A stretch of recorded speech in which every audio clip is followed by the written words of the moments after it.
Here's some of the stories trending this week at NASA. NASA's Curiosity rover is making an unscheduled stop on its way up Mount Sharp on Mars for a close-up look at a collection of actively moving sand dunes. Images from orbit indicate that the Bagnold Dunes are migrating as much as about 3 feet per Earth year and includes one particular dune that is about 2 stories high and as broad as a football field. Researchers plan to have the rover take samples for analysis. No active dunes have ever been visited anywhere else in the solar system besides Earth. Technicians at NASA's Michoud Assembly Facility in New Orleans have finished welding 3 cone panels to the pressure vessel of the Orion spacecraft crew module that will fly beyond the Moon on Exploration Mission 1. The pressure vessel, which holds an atmosphere inside the crew module so astronauts can breathe, is made of 7 large aluminum pieces that must be welded together in detailed fashion. When the remaining pieces are welded on, it will be shipped to the Kennedy Space Center in Florida for processing and final preparations for its launch atop NASA's Space Launch System rocket.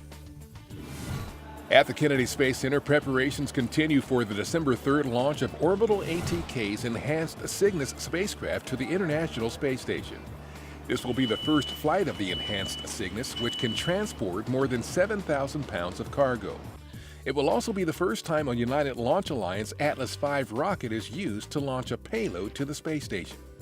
Cygnus will deliver an array of food, experiments, and supplies for the crew aboard the station. The cargo delivered to the space station by the enhanced Cygnus will also include the first CubeSat launched into space by an elementary school.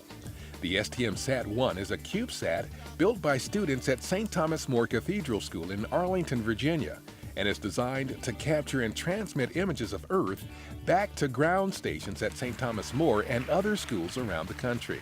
The project has been supported by NASA engineer Joe Pellegrino from NASA's Goddard Space Flight Center. Engineers working near Cape Canaveral Air Force Station in Florida continue to make progress on assembly of hardware for the new Commercial Crew Access Tower. Recently, the tower's white room was connected to the crew access arm.